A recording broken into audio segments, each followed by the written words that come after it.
TVC, a TV do Correio da Manhã. Direto dos estúdios da TV Correio da Manhã em Petrópolis, começa agora o Correio Petropolitano Debate deste dia 14 de agosto.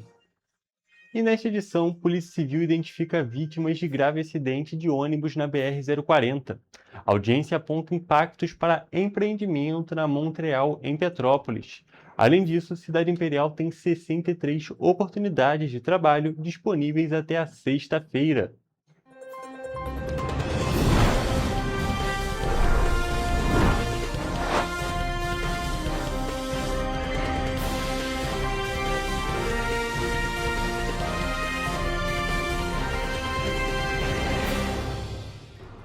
Olá, boa tarde para você que nos assiste. Eu sou o Hugo Petersen e começamos agora mais uma edição do Correio Petropolitano Debate.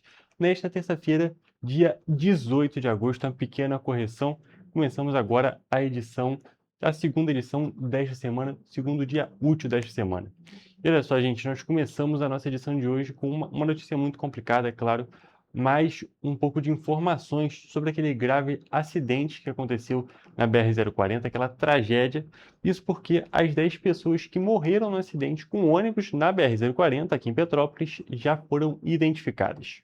Os corpos foram encaminhados ao posto regional de polícia técnico-científica do município, onde passaram por exames periciais. A 10ª vítima foi socorrida com vida, porém não resistiu aos ferimentos. O corpo dela foi encaminhado ao posto regional de polícia técnico-científica de Nova Iguaçu.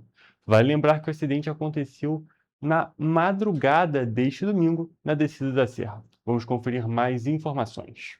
As vítimas são Lavínia Eduarda Souza Dias, de apenas 7 anos de idade, Kathleen Poliane Alves de Oliveira, de 19 anos, Jennifer Ferreira Carvalho, Priscila de Souza Braz e Vânia Elida de Jesus Crispim, todas de 33 anos de idade. Além de Natália Femiano de Barros e Dayana de Lima Viana, de 34 e 36 anos de idade, respectivamente. Keila Perucci da Silva, de 35 anos, e Luciana Ferreira Carvalho, de 53 anos. A 10ª vítima é Alessandra Ferreira, de 34 anos. Ela foi socorrida com vida, mas não resistiu aos ferimentos. O corpo dela foi encaminhado para o Instituto Médico Legal de Nova Iguaçu. Em Petrópolis, o Hospital Santa Teresa informou que recebeu 11 vítimas. 6 foram atendidas, enquanto 5 permaneceram internadas. Já o Hospital Municipalizado Adão Pereira Nunes, em Duque de Caxias, recebeu 14 vítimas. Uma mulher de 34 anos morreu durante o atendimento. Dos 13 pacientes socorridos e levados para a unidade, 8 receberam alta e 5 continuam internados, entre eles 2 crianças. Eu sou Evelyn Carvalhais para a TV Correio da Manhã. Muito obrigado pelas informações, Evelyn. E vale destacar que ainda sobre essas informações, em nota, a Estrela Guia Turismo, justamente a empresa desse coletivo envolvido no acidente, disse que presta apoio às vítimas, às famílias das vítimas na realidade e também aos sobreviventes. A empresa também informou que eventuais esclarecimentos serão apresentados nos processos dos quais venha a fazer parte. E agora a gente troca de assunto, mas infelizmente nós continuamos nesse tópico dos acidentes. Isso porque o número de casos de embriaguez ao volante aumentou nos 3 primeiros meses deste ano aqui em Petrópolis. Isso de acordo com dados do Instituto de Segurança Pública. Já os números de acidentes, incluindo mortes, diminuiu no mesmo período. Nossa equipe de reportagem foi até as ruas de Petrópolis e conversou com os motoristas para saber se eles se sentem seguros justamente no trânsito. Hoje em dia ninguém mais respeita ninguém, né? Aí tá complicado o trânsito. Porque o pessoal é muito imprudente, não respeita as leis direito. Pedestre aqui parece que o pessoal não sabe usar faixa, não sei o que acontece. E assim, tem um pessoal de moto que alopra pra caramba, tem carro parado no lugar errado. Pra quem trabalha de moto, o risco é constante. Nos primeiros 3 meses deste ano, o número de casos de embriaguez aumentou, se comparado com o mesmo período de 2025. De janeiro a março de 2026, 12 pessoas foram detidas por dirigirem embriagadas ou sob efeito de drogas. Já no ano passado, foram registrados 6 casos. Vale destacar que é considerado crime quando a concentração encontrada de álcool por litro de sangue é igual ou superior a 0,3 miligramas, ou quando há sinais de alterações psicomotoras. Para os motoristas e motociclistas, o delito é gravíssimo. Porque além de botar a vida dele em risco, bota das outras pessoas também, né? Uma importância muito grande. Muito grande. Tinha que multar em um valor bem alto para ver se aprende. Porque as pessoas só aprendem quando dói no bolso. Imprudência, né? Entendeu? E também eu acho assim, a pessoa... Hoje tem vários meios, né? Táxi, Uber. Final de semana, sexta-feira à noite, sábado à noite, 13 de maio, é melhor nem passar. Melhor evitar, dar a volta, passa pro outro lado, que não compensa. Outro crime de trânsito que chama a atenção em Petrópolis é a condução de veículos sem habilitação. Nos primeiros 3 meses de 2025, foram registrados 28 casos deste tipo e no mesmo período de 2026, houve um aumento de 8 casos, ou seja, 36 pessoas foram flagradas dirigindo sem habilitação. Ainda na cidade imperial, de janeiro a março de 2026, foram registrados 67 acidentes de trânsito, com o registro de morte em alguns deles. Apesar disso, houve queda de 8 casos, se comparado ao primeiro trimestre de 2025, quando o município contabilizou 75 acidentes. O senhor já se envolveu em algum acidente? Já. Trabalhando de moto, não tem jeito, né? Foi ruim, né, cara? Foi, já para mais de 10. Para mais de 10. A maioria é coisa boba, de trânsito mesmo, que o pessoal atravessa correndo no meio do trânsito e por aí vai. O senhor já passou por alguma situação de acidente de trânsito, alguma coisa? Já passei de moto. Machucou? Machuquei, minha perna é toda de ferro, do lado direito. Diante disso, alguns petropolitanos consideram que algumas melhorias poderiam acontecer no trânsito da cidade. Algumas saídas e entradas de cidade, de bairros, eu acho que poderia melhorar sim, cara, para diminuir o trânsito no caso, né? E também o fator, né, de falta de sinalização também, entendeu? E fiscalização também, né? Que a sinalização até nós temos, porém a fiscalização tá complicado. A sinalização pode melhorar, né? Mas eu acho que a gente também pode participar mais do trânsito também, né? E relacionando justamente a essa necessidade de mudanças no trânsito de Petrópolis, a Companhia Petropolitana de Trânsito e Transporte, a CPTrans, está com 2 consultas públicas abertas para ouvir a população e receber sugestões sobre a mobilidade urbana na cidade. Os moradores podem participar pela internet e ajudar a apontar possíveis problemas e possíveis melhorias no transporte e também na circulação pela cidade. Uma das consultas públicas é voltada especificamente para a região de Correias. A proposta é identificar os principais problemas de mobilidade enfrentados pelos moradores e entender quais mudanças podem melhorar o deslocamento no dia a dia. A participação da população pode ajudar a CPTrans a entender as dificuldades encontradas por quem vive ou circula pela região. Entre os pontos que podem ser apontados estão situações que afetam o deslocamento e a circulação dos moradores. A outra consulta trata da acessibilidade no transporte público. O objetivo é reunir informações sobre as necessidades de pessoas com deficiência e idosos, principalmente durante o embarque e o desembarque dos ônibus. A ideia é entender, a partir da experiência dos próprios usuários, quais são as principais dificuldades encontradas no transporte público e quais medidas podem contribuir para tornar o serviço mais acessível. Segundo a CPTrans, a participação dos moradores é fundamental. Para responder às consultas públicas, basta acessar o site da CPTrans e clicar em um dos banners disponíveis na página. A população pode escolher a consulta relacionada ao tema sobre o qual deseja contribuir. E agora, de fato, trocando de assunto, a construção na Montreal rendeu mais uma discussão pública sobre o licenciamento concedido pela Prefeitura de Petrópolis para a criação do conjunto habitacional de interesse social destinado ao programa Minha Casa Minha Vida, previsto para ser instalado em um terreno situado em Correias, próximo ao rio Piabanho. Moradores da região apontaram os principais problemas da localidade em uma audiência realizada na última semana. Todo mundo sabe, entrou água na Montreal, vai entrar água no Prado, vai entrar água na Olaria. É um termômetro para nós.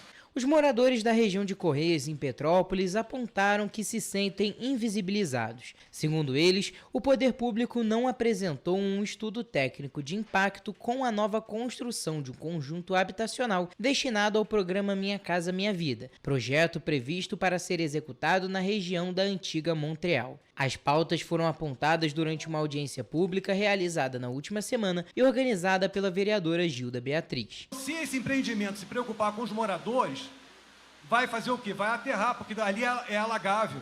Quando fizer isso, os moradores do Prado, Olaria, BNH, Estrada Mineira, todos vão pagar o preço.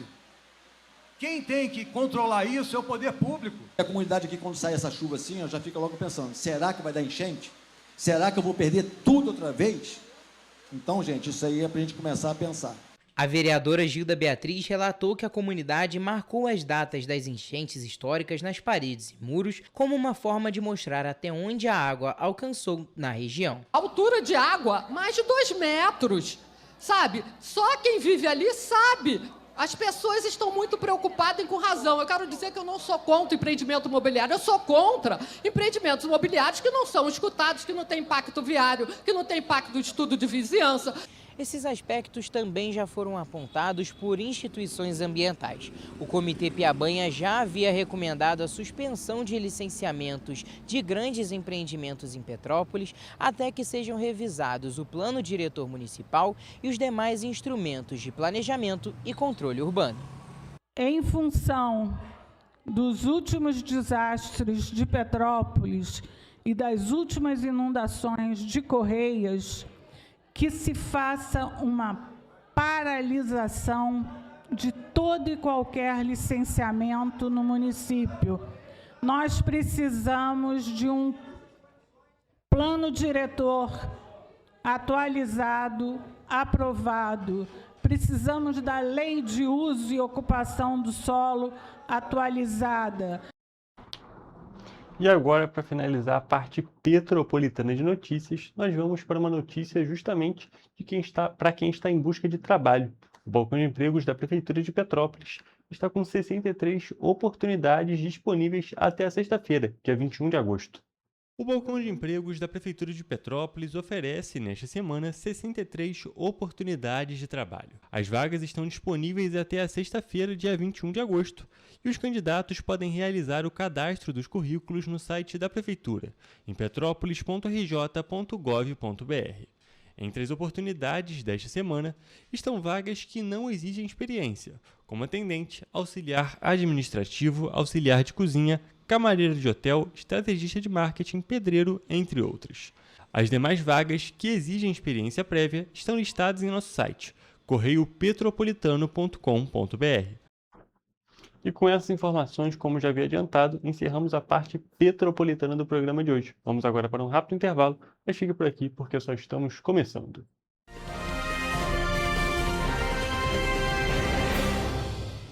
Petrópolis, uma cidade histórica, que agora tem um novo ponto de conexão.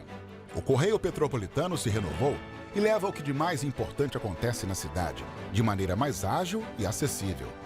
Acesse as notícias de Petrópolis de maneira rápida e prática, onde quer que você esteja. Fique por dentro dos acontecimentos da cidade, da política, da cultura e muito mais. Correio Petropolitano. A informação de qualidade a um clique de distância. Acesse www.correiopetropolitano.com.br. Para ter mais qualidade de vida, conte com a maior rede de academias de Petrópolis. Aqui na Corper, com uma mensalidade, você utiliza todas as unidades: Centro, Bingen, Itamaraty e Itaipava. Com planos a partir de R$ 98,00, a academia oferece ambientes modernos para você cuidar da sua saúde com segurança. Os espaços contam com dezenas de aparelhos de musculação, diversos equipamentos para aeróbico e funcional, além, é claro, de profissionais qualificados e uma extensa grade de aulas coletivas, que inclui dança, bike, jump, wolf fit, step fit, entre outras. Nossas estruturas são equipadas com salas de musculação e aulas coletivas, salas de avaliação física e nutricional, vestiários e estacionamentos amplos. Venha nos fazer uma visita e surpreenda-se!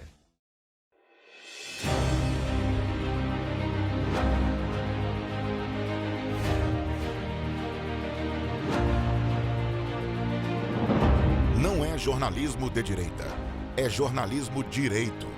Correio Petropolitano. Tudo que seu jornal não deveria ter deixado de ser. Todos os dias, em uma banca perto de você.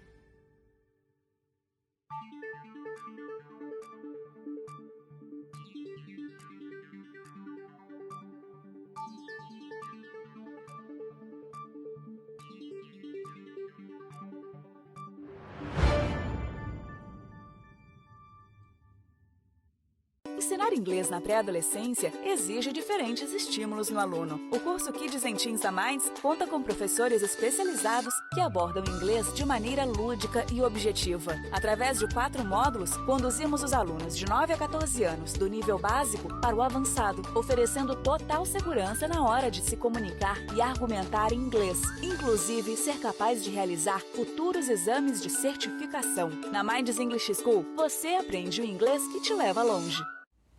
Você já pensou sobre o que é ser petropolitano? Ser petropolitano é viver a história e viver na história.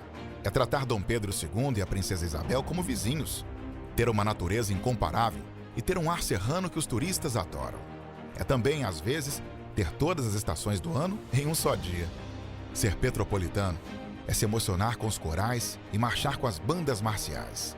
É enfrentar o trânsito na subida da serra e reclamar do pedágio. É comemorar os gols e, às vezes, sofrer pelo serrano. Ser petropolitano é ser resiliente, ser solidário. Ser petropolitano é amar esta cidade imperial, na qual nascemos ou escolhemos para viver. Correio Petropolitano. O jornal que tem no seu nome o orgulho de ser petropolitano. Todos os dias, em uma banca perto de você.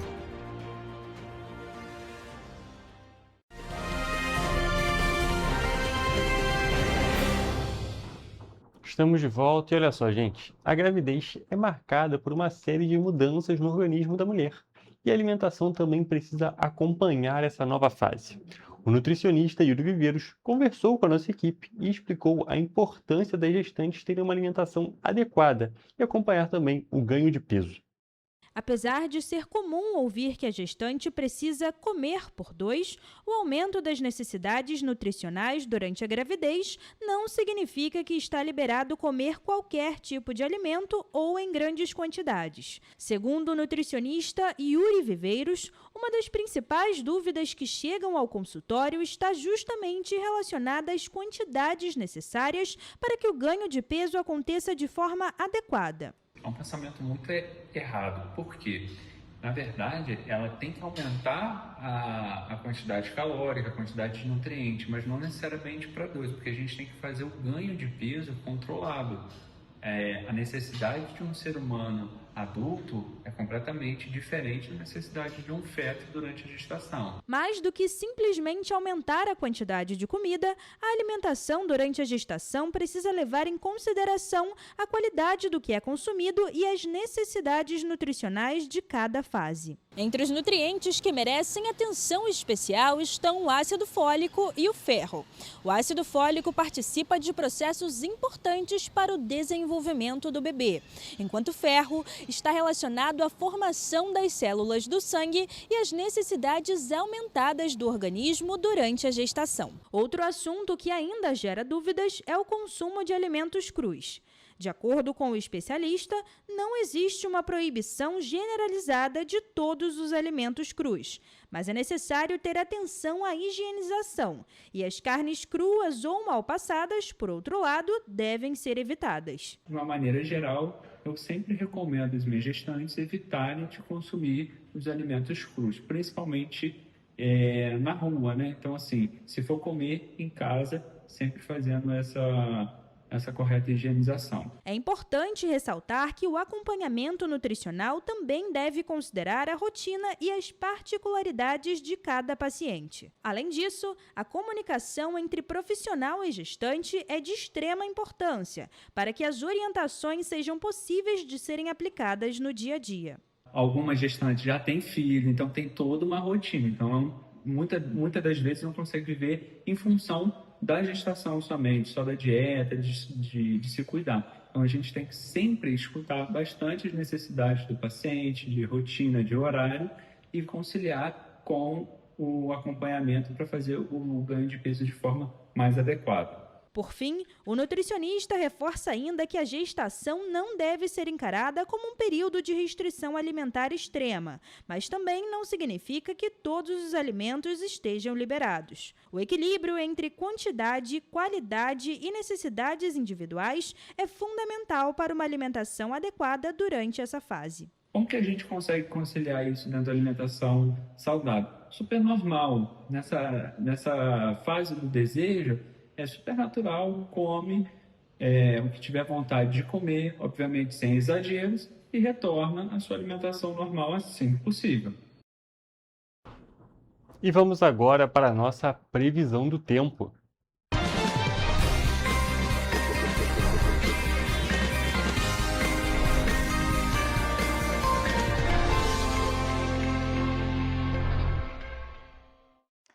Começamos agora mais uma previsão do tempo. E olha só, gente, a quarta-feira deve ser marcada por um tempo mais firme e ensolarado em toda a nossa região de cobertura.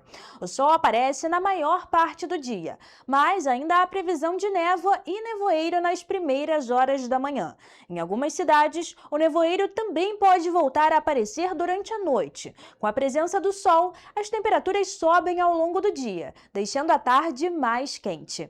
E agora, detalhando a nossa previsão de cidade por cidade, em Nova Friburgo, a quarta-feira deve ser de tempo ensolarado, com nevoeiro ao amanhecer e também durante a noite. As temperaturas ficam entre mínima de 12 e máxima de 26 graus. Em Teresópolis, o dia também será ensolarado, com nevoeiro ao amanhecer. À noite, o céu deve ficar limpo e os termômetros vão variar entre mínima de 13 e máxima de 27 graus. Aqui em Petrópolis, a quarta-feira será de tempo ensolarado, com nevoeiro ao amanhecer. Ao longo do dia, o tempo segue firme e à noite a previsão é de céu limpo. As temperaturas, nesse caso, ficam entre 13 e 28 graus. E agora, mudando de região e indo para o centro-sul do estado, em Paraíba do Sul, o dia será de sol com nevoeiro ao amanhecer. Durante a noite, o céu deve ficar limpo e os termômetros podem variar entre mínima de 15 e máxima de 29 graus. E para finalizar a nossa previsão, em 3 dias, a quarta-feira também será de tempo ensolarado, com nevoeiro ao amanhecer. À noite, a previsão é de céu limpo e as temperaturas vão variar entre mínima de 15 e máxima de 30 graus. Ou seja, a quarta-feira deve ter tempo firme e ensolarado em toda a nossa região de cobertura, com temperaturas subindo ao longo do dia. Bom, ficamos por aqui com mais uma previsão do tempo. Até a próxima!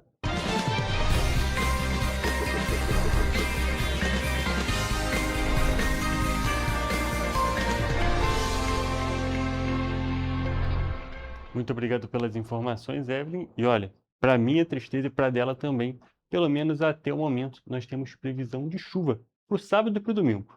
O restante da semana a gente tem sol, mas naquele momento de descanso que o pessoal costuma sair, realmente a gente tem essa previsão de chuva até o momento. É claro, tudo pode mudar, mas pelo menos a expectativa é que esse sol que é previsto para hoje, para amanhã e para depois não se mantenha já lá no fim de semana. Mas, é claro, esse é assunto mais para frente. Por agora, vamos para o nosso Correio Político.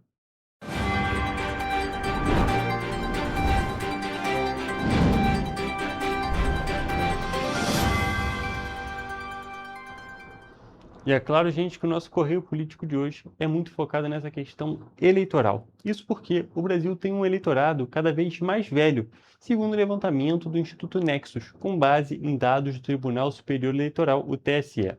A pesquisa mostra que a participação dos jovens de 16 e 24 anos caiu 22% nos últimos 16 anos. Para as eleições de 2026, cerca de 9 milhões e 200 mil jovens nessa faixa etária estarão aptos a votar. Além da redução proporcional, também houve queda no número absoluto de eleitores jovens. Em 2010, o Brasil tinha 24.700.000 eleitores com até 24 anos. Em 2026, esse número caiu para 19.200.000. São 5.500.000 eleitores a menos nessa faixa etária. Ao mesmo tempo, o número total de eleitores do país cresceu 17%. O eleitorado passou de 135.800.000 pessoas em 2010 para 158.800.000 em 2026. Com isso, a participação dos jovens entre 16 e 24 anos no eleitorado caiu de 18,2% para 12,5%. Enquanto o eleitorado jovem diminui, a presença dos idosos nas eleições aumenta. Segundo dados do TSE, o número de eleitores com 60 anos ou mais e com título ativo cresceu cerca de 74% desde 2010. Atualmente, essa faixa etária representa mais de 36.800.000 eleitores no país. Mesmo com a redução no número de eleitores jovens, os índices de comparecimento nas urnas chamam a atenção. Entre os eleitores de 18 a 24 anos, faixa em que o voto é obrigatório, 78,5% compareceram às urnas no primeiro turno das eleições. Entre os jovens de 16 e 17 anos que não são obrigados a votar, o comparecimento foi ainda maior, 82,9%. A média nacional de comparecimento no último pleito foi de 79,1%. Além disso, a pesquisa também mostra uma diferença entre as regiões do país. Sul e Sudeste concentram os estados com menor proporção de jovens no eleitorado. Entre eles estão os 3 maiores colégios eleitorais do Brasil: São Paulo, Minas Gerais e o Rio de Janeiro. E para o pleito deste ano de 2026, a Justiça Eleitoral do Rio de Janeiro alterou 268 locais de votação em relação à eleição de 2024. As mudanças acontecem por diferentes motivos, como questões de acessibilidade, mudança ou fechamento de estabelecimentos e razões estruturais. A alteração também inclui mais de 60 locais que foram modificados por questões de segurança. Ao todo, cerca de 610.000 eleitores fluminenses serão impactados pelas mudanças. Para evitar transtornos no dia da votação, o Tribunal Regional Eleitoral do Rio de Janeiro, o TRE-RJ, recomenda que todos os eleitores consultem antecipadamente o local de votação. A orientação é importante porque a mudança pode acontecer mesmo para quem votou normalmente no mesmo endereço nas eleições de 2024. A consulta pode ser feita pelo site oficial do TRE-RJ. Para verificar a informação, o eleitor deve informar dados como CPF ou número do título de eleitor, data de nascimento e o nome da mãe. Também é possível fazer a consulta pelo aplicativo e-Título. Outra opção é o Disque TRE-RJ pelo telefone DDD 21 3436 9000. O serviço funciona de segunda a sexta-feira, das 11 horas da manhã às 7 horas da noite. Pelo mesmo número, o eleitor também pode entrar em contato pelo WhatsApp do TRE-RJ. Nesse caso, o serviço de autoatendimento funciona 24 horas por dia. Além de conferir o endereço do local de votação, o TRE-RJ reforça que é importante saber também o número exato da sessão eleitoral, já que essa informação pode facilitar o deslocamento dentro do local de votação e evitar que o eleitor precise procurar a sala onde está a urna. As alterações nos locais de votação também estão relacionadas à segurança dos eleitores. Mais de 60 locais foram modificados por esse motivo, com o objetivo de retirar sessões eleitorais de áreas consideradas de alto risco ou dominadas pelo crime organizado. Os novos endereços foram definidos fora de territórios controlados por facções, tráfico ou milícias e longe de áreas de confronto. Segundo o TRE, a definição dos novos locais levou em conta a necessidade de manter os eleitores o mais próximo possível dos endereços originais. Por isso, a recomendação é que o eleitor não deixe a consulta para a última hora e confira com antecedência o endereço do local e o número da sessão onde vai votar.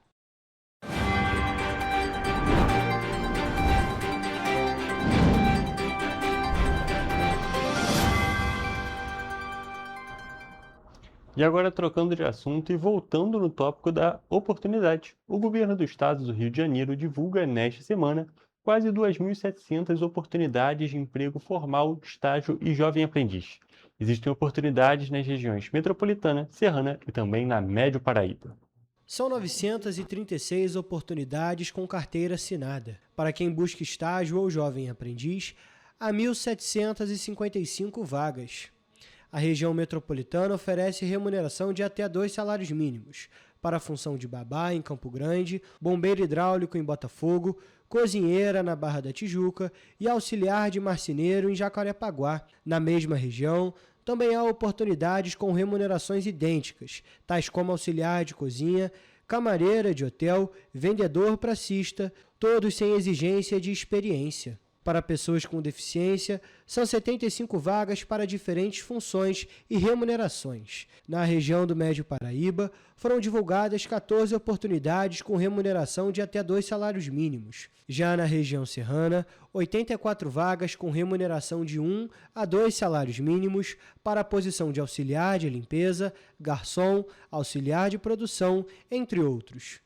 De acordo com o Observatório do Trabalho da Secretaria de Estado de Trabalho e Renda, a maioria das vagas é do setor de serviços. É importante manter o cadastro e currículos atualizados no Sistema Nacional de Emprego, que analisa o perfil do candidato e a vaga cadastrada pelo empregador.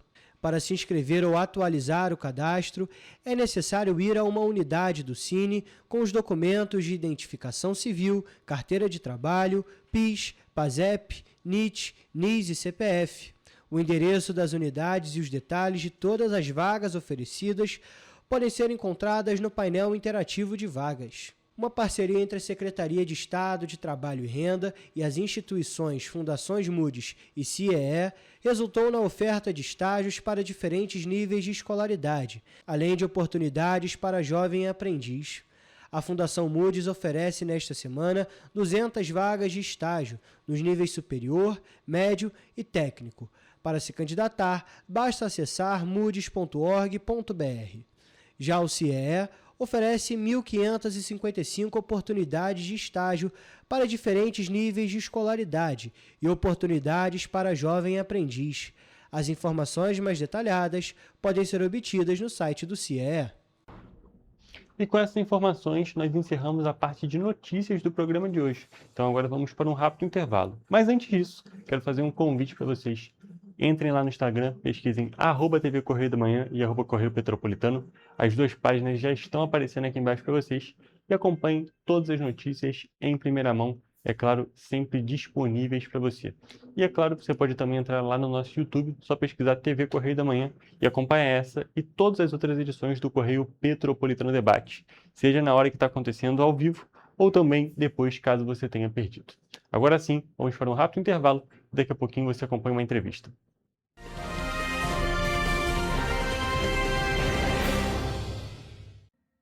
O grupo de jornais que mais cresceu no Brasil apostou na força do impresso e no jornalismo direito.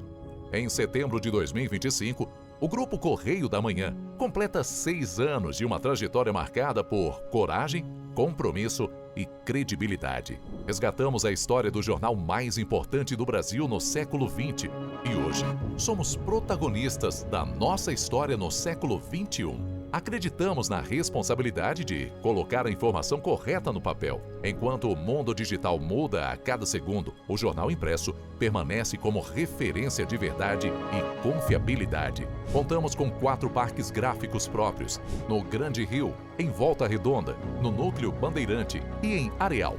Em Brasília, equipados com 8 rotativas de alta tecnologia que produzem todos os nossos jornais em cores. São 5 jornais diários. Correio da Manhã, Estado do Rio, Correio da Manhã Nacional, Correio Sul-Fluminense, Correio Petropolitano, Correio da Manhã Distrito Federal. E o grupo vai além. Abriga o tradicional Jornal da Barra, com 35 anos de história, a lendária revista O Cruzeiro e o Jornal de Turismo, publicado há 59 anos. Na área eletrônica, temos a TVC, TV Correio da Manhã, no ar há 24 anos pelo canal 16 de Petrópolis, com estúdios também no Rio de Janeiro e em Brasília. Crescemos com uma missão clara: levar ao leitor uma informação verdadeira.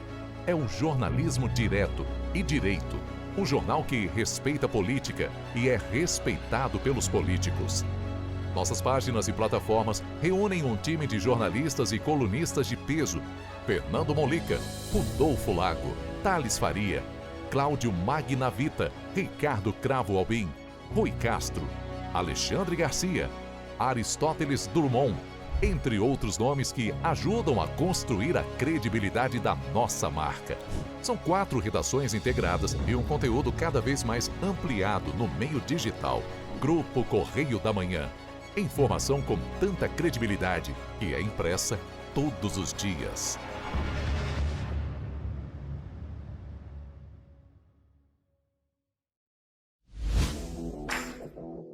Para ter mais qualidade de vida, conte com a maior rede de academias de Petrópolis.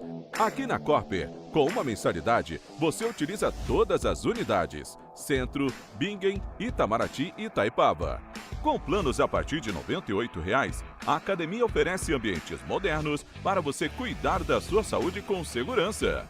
Os espaços contam com dezenas de aparelhos de musculação, diversos equipamentos para aeróbico e funcional, além, é claro, de profissionais qualificados e uma extensa grade de aulas coletivas, que inclui dança, bike, jump, wolf fit, step fit, entre outras. Nossas estruturas são equipadas com salas de musculação e aulas coletivas, salas de avaliação física e nutricional, vestiários e estacionamentos amplos. Venha nos fazer uma visita e surpreenda-se! Esse aí sou eu, há 18 meses estudando inglês. Cada passo no aprendizado foi uma porta que se abriu para o meu futuro. Sabe o conhecimento que você desenvolve hoje? Ele é a chave para novas oportunidades incríveis do amanhã. É o equilíbrio perfeito entre aprender e aproveitar cada momento dessa jornada empolgante. E agora, aqui estou eu, na minha tão sonhada vaga em uma multinacional. O inglês abre portas. Fale Minds. Sem você, o jornal não funciona. Você viu um problema no seu bairro? Uma rua em condições de abandono, um acidente ou até um vazamento de água? Filme, fotografe ou escreva. A sua denúncia pode virar reportagem na TV. E quando você denuncia, a gente vai até você. Estamos aqui para cobrar respostas das autoridades. Porque cada voz conta e faz diferença. Queremos mostrar o que afeta o seu dia a dia. Nos ajude a mostrar a realidade de onde você vive. Denuncie pelo WhatsApp DDD 24 99248 3167. TV Correio da Manhã. Jornalismo por você e com você.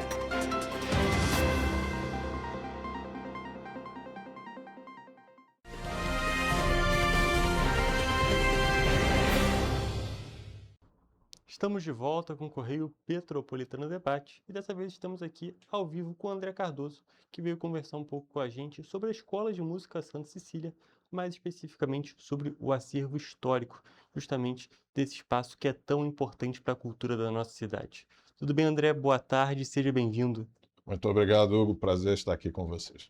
Um prazer te receber aqui no programa e antes da gente falar sobre o nosso tema principal, falar justamente sobre o acervo da Escola de Música Santa Cecília, vou pedir que você se apresente para o nosso público.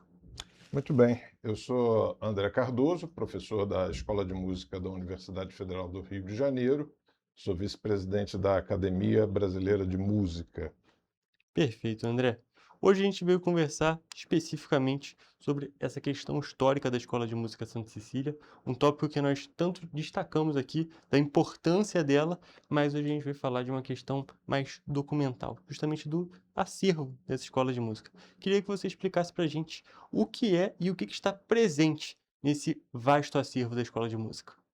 Então, a Escola de Música Santa Cecília é uma das instituições de ensino musical mais antigas do país, com atividade ininterrupta, né? Desde 1893, quando o maestro Paulo Carneiro fundou a escola aqui em Petrópolis. Ao longo desses mais de 100 anos, né, muitas pessoas passaram por lá, muito material se acumulou, documentos importantes que contam a vida institucional da escola, como também a própria história da música de Petrópolis, né?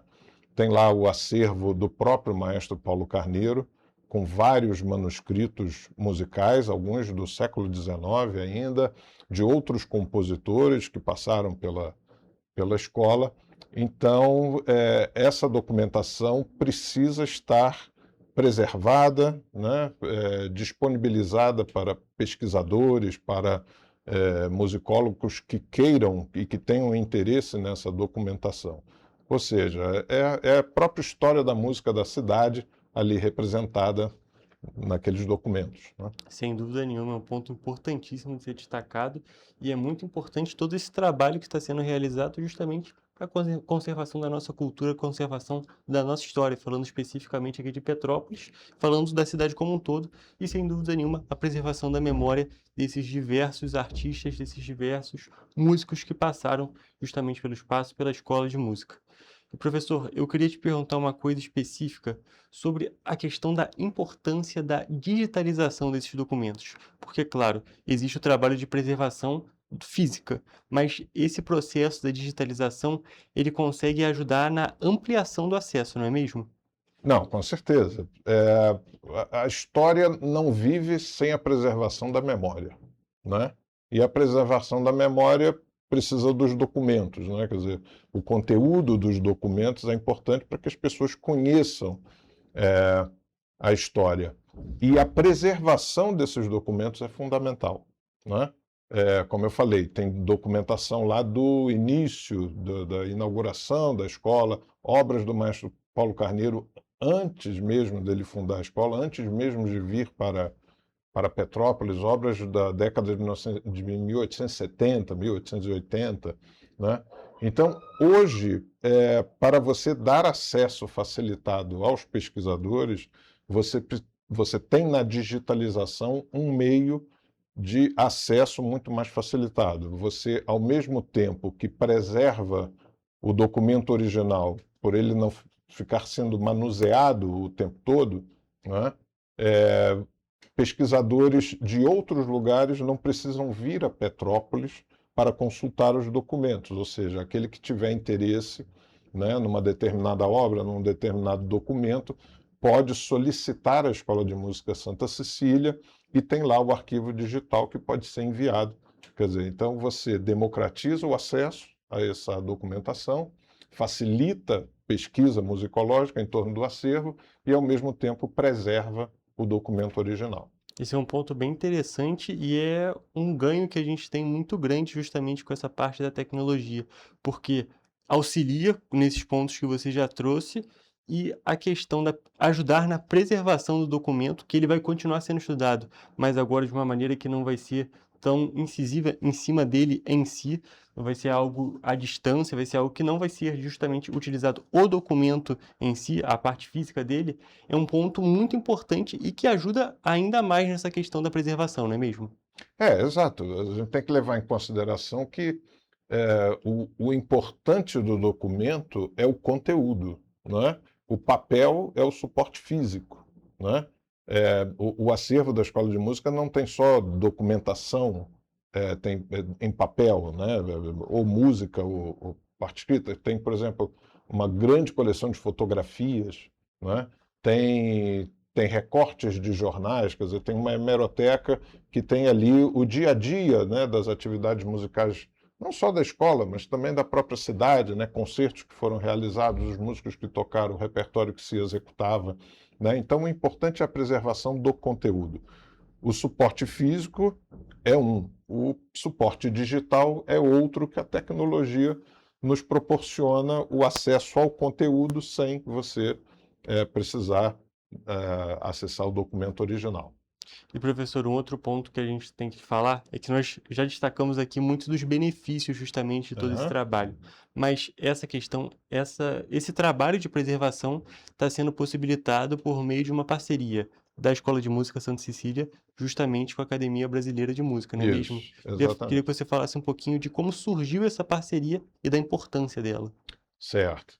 Então, a Academia Brasileira de Música é uma instituição que foi fundada por Heitor Villa-Lobos e um conjunto de compositores e musicólogos em 1945, né?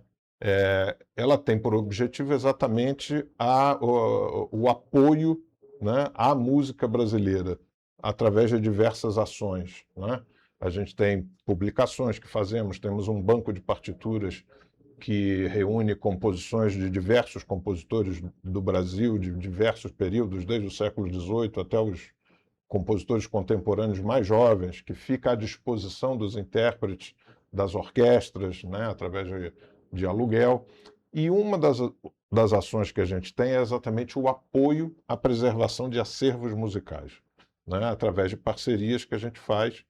Já fizemos com o Museu Villa-Lobos, com a própria Escola de Música da UFRJ, com o Sindicato dos Músicos do Rio de Janeiro, com a Biblioteca da Escola de Belas Artes do Paraná, exatamente para ajudar as instituições a preservarem essa documentação. E essa proposta foi feita, a diretora da Escola de Música Santa Cecília, a Janine, que recebeu com grande entusiasmo, porque já era um objetivo dela poder cuidar desse material, e a parceria com a Academia Brasileira de Música veio viabilizar, né, isso. De que maneira? O acervo é levado para a sede da Academia Brasileira de Música, no Rio de Janeiro.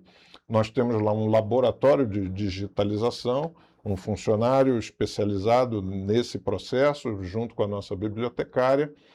Os procedimentos de digitalização são feitos de acordo com as normas que a própria UFRJ utiliza e o CONARC, que é o Conselho Nacional de Arquivologia, e a gente devolve o material físico não só higienizado, como também organizado, colocado em papel salto neutro, ou seja, com pH que não afeta o documento original, e devolvemos também num HD com todo o material digitalizado, e a Escola de Música fica com os arquivos digitais para utilizar da maneira que bem entender. Então, é a maneira que a Academia Brasileira de Música tem de ajudar as instituições que têm dificuldades em preservar o acervo musical sob sua custódia.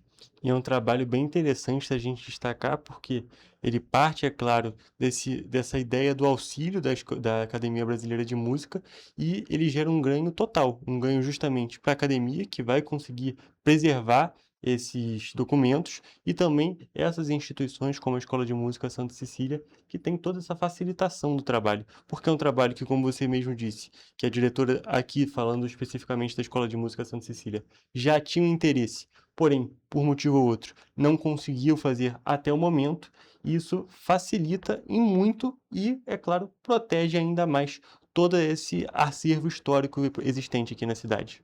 Exatamente. Esse é o papel da academia. Quando ela foi fundada, nos estatutos tem esse objetivo, ou seja, trabalhar em prol da música brasileira de concerto, né? Que necessita, evidentemente, de condições especiais para acontecer, né? Então, a academia tem essa função, né? Então, aqui em Petrópolis, com esse acervo importantíssimo da Escola de Música Santa Cecília, foi uma das instituições que nós oferecemos, né, esse serviço, que para a instituição que a gente faz a parceria é um trabalho absolutamente sem custo, né? A academia faz todo o processo e devolve o acervo organizado, higienizado, enfim, pronto para ser novamente acondicionado nas melhores condições que a própria instituição tiver para custodiar esse material. E ainda falando especificamente do caso aqui da Escola de Música Santa Cecília, eu queria perguntar para você, não especificamente sobre esse trabalho do acervo, sim, mas qual a importância da gente conseguir manter a memória da Escola de Música, que ela, nesse caso, continua atuando aqui na cidade, mas qual a importância do apoio da população a espaços como esse da Escola de Música? Eu acho que a Escola de Música Santa Cecília hoje ultrapassa muito o papel de uma simples escola de música, né? Como eu disse, ela tem uma atuação de mais de um século na cidade, reuniu essa documentação importantíssima que eu acho que a própria população desconhece muitas vezes, né? Petrópolis é uma cidade que já deu músicos extraordinários, que eu acho que muitas vezes a população também não conhece. Por exemplo, Vera Janacopoulos foi uma das mais importantes cantoras líricas do país, nasceu em Petrópolis, era intérprete favorita de grandes compositores como Prokofiev, Manuel de Falla, Ravel, Stravinsky, né? Tivemos a Madalena Tagliaferro, uma das mais importantes pianistas brasileiras do século XX, compositores, né, como Otávio Maú, Rafael Batista, Guerra Peixe, atualmente temos o maestro Hernán Aguiar, enfim, é uma história que precisa ser contada, né? E a gente não conta a história sem fontes, né? E a fonte é o documento, né? Então, a Escola de Música Santa Cecília, é o que eu digo, tem um papel muito maior do que uma simples escola de música atuante hoje na cidade. Tem um teatro, né, que hoje se chama Teatro Imperial, mas que já recebeu ali concertos e tudo mais. Eu mesmo já atuei algumas vezes naquele teatro, trazendo as produções de ópera da UFRJ para serem apresentadas aqui na cidade, né? A cidade precisa ter novamente o seu teatro à disposição da população, que se encontra fechado, né? Então, o teatro da Escola de Música Santa Cecília é, nesse momento, o principal teatro da cidade, né? Então, eu acho que a população precisa entender o papel dessas instituições, né? E apoiar, como foi feito há décadas atrás na própria construção do prédio, né? Que foi a própria população, através de doações e trabalhos, né, comunitários, que conseguiu erguer aquele prédio. Então, essa é a importância da escola para muito além de ensinar música. Perfeito, professor. E eu acho que para a gente poder já ir finalizando a nossa conversa, a Sim. gente não pode deixar de destacar também a importância do apoio, mas também a importância da curiosidade da população. Como você mesmo disse, temos tantos nomes originários aqui de Petrópolis que muitas das vezes 90%, 95% da população nem sabe que veio daqui. Sim. Então é muito importante que a população conheça a história e busque mais informações justamente sobre os artistas e sobre todo esse legado cultural e musical que nós temos aqui no município. Eu citei muitos instrumentistas, compositores importantes do passado, mas nós temos uma geração jovem aqui muito atuante. Eu tive alunos na Escola de Música da UFRJ, da cidade de Petrópolis, praticamente todos eles fazendo carreira fora da cidade, né? Porque a cidade não oferece condições para que haja atividade profissional na música de concerto, eu faço questão de frisar isso, aqui na cidade. Então, eu tenho ex-alunos que estão, cantores líricos, por exemplo, estão na Alemanha, na Áustria, estão fazendo carreira em Londres, né? Atuando no Rio de Janeiro, no Teatro Municipal do Rio de Janeiro, enfim, em vários lugares.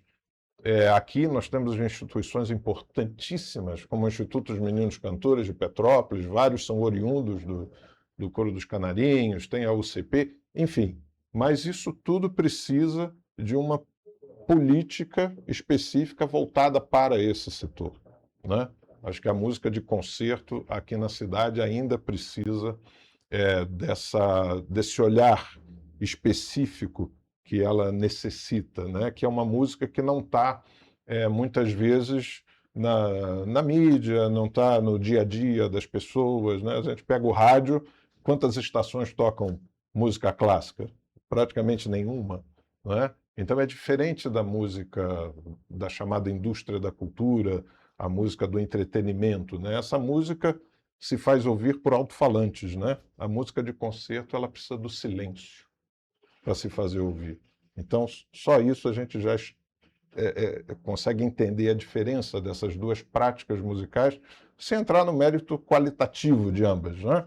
Mas, assim, são condições diferentes que precisam, muitas vezes, de uma política pública específica para esse setor, para que esses jovens consigam trabalhar na cidade. Perfeito, professor. A gente tem que destacar que o talento existe. A Claro. gente só precisa de mais oportunidades realmente para esses artistas, para esses músicos que são daqui, mas que muitas das vezes, justamente como você mesmo disse, fazem a carreira fora da cidade. Professor, tem mais algum ponto que você gostaria de destacar, tanto sobre esse cenário musical de Petrópolis, ou também sobre a questão da conservação do acervo? Eu acho que essas instituições aqui de Petrópolis, né, precisam ter esse olhar para os acervos musicais, né? Porque não é só a Escola de Música Santa Cecília, você tem bandas de música aqui, você tem irmandades, né, dentro das igrejas que no passado tiveram uma atividade musical importante. Quantas obras musicais em manuscritos ainda estão por aí, muitas vezes numa ação fortuita, assim, de abrir uma gaveta, você encontra uma partitura que está lá guardada há décadas e que ninguém conhece. Então, um olhar para os acervos é importante. Um olhar para o jovem que está estudando música é importante. Dar a oportunidade para que ele se profissionalize depois. Apoio a esses projetos sociais que a cidade tem. Tem a Ação Social pela Música, tem o Palácio Itaboraí, né? Tem o Centro Suzuki de Petrópolis, fazendo um trabalho extraordinário com as crianças de ensino musical. A música precisa estar presente no dia a dia das crianças dentro das escolas, não é? Ou seja, o ensino da música de forma regular, profissional, criteriosa dentro da escola. Isso transforma, né, aquela criança, transforma a sua família, transforma a cidade, né? Então, acho que isso é importante, a gente ter esse olhar para isso. Perfeito, professor. Muito obrigado pela sua presença, foi um prazer conversar com você. A gente poderia continuar conversando, mas infelizmente o nosso tempo acabou. Ok, eu que agradeço, muito obrigado. Assim que tiverem outra necessidade, uma participação minha, estou à disposição. Perfeito, professor. Mais uma vez, muito obrigado. E com essas informações, eu encerro a nossa entrevista e a nossa edição de hoje do Correio Petropolitano Debate. Muito obrigado pela sua audiência e até a próxima.